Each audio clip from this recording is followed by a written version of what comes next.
শরীয়তপুরে নবজাতকের মৃত্যুর ঘটনায় দায়ের করা মামলায় প্রধান আসামি সবুজ দেওয়ানকে গ্রেপ্তার করেছে র‍্যাব ৮। ১৬ আগস্ট শনিবার ভোরে পুলিশ ও র‍্যাব যৌথ অভিযান চালিয়ে শরীয়তপুর সদর থেকে তাকে আটক করে। ১৪ আগস্ট সন্ধ্যায় ঢাকাগামী একটি রোগীবাহী অ্যাম্বুলেন্সের গতিরোধ করে দীর্ঘ সময় আটকে রাখা হয় একটি নবজাতক শিশুকে। অ্যাম্বুলেন্সের ভেতরেই মারা যায় শিশুটি। অ্যাম্বুলেন্স কত টাকা ভাড়া হয়েছে? কই ৫,০০০ টাকা। কয় না, এটা ৫,৫০০ টাকা ভাড়া হয়েছে। আমি কই না, এটা ৫,০০০ টাকা ভাড়া হয়েছে। পরে আবার সিস্টার ডাক দিলাম, এটা কি খালা আপনি না কইলেন ৫,০০০ টাকা দিয়ে আবার হেরা ৫,৫০০ কয় না ৫,০০০। এই কথা করার পরে এখন অ্যাম্বুলেন্স তাড়াতাড়ি সারো, নাতিরে ইয়া লাগাই অক্সিজেন লাগাই, কয় তাড়াতাড়ি সারো।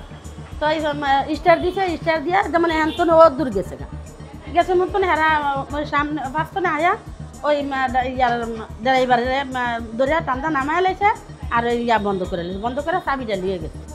অভিযোগ উঠেছে সিন্ডিকেটকে না জানিয়ে কম টাকায় ভাড়া নেওয়ায় অ্যাম্বুলেন্সটি আটকে রাখা হয়। এই ঘটনার পর শুক্রবার গভীর রাতে পালং মডেল থানায় মামলা করেন মৃত নবজাতকের বাবা নূর হোসেন।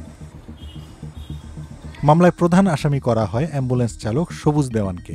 এছাড়া আরও ৩ জনের নাম উল্লেখ করা হয়েছে। মামলা হওয়ার আগে থেকে মূলত কাজ অভিযান অব্যাহত ছিল।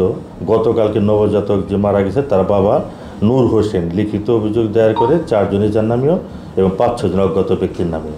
তো মামলা হওয়ার সাথে সাথেই আমি আমার নেতৃত্বে র্যাবের সহায়তায় এজাহার নামে আসামি এবং ঘটনার সাথে সম্পৃক্ত যারা আছে তাদের গ্রেপ্তার অভিযান পরিচালনা করি। এরপর পুলিশ ও র‍্যাব যৌথভাবে অভিযান চালিয়ে ১৬ আগস্ট ভোরে সবুজ দেওয়ানকে গ্রেপ্তার করে।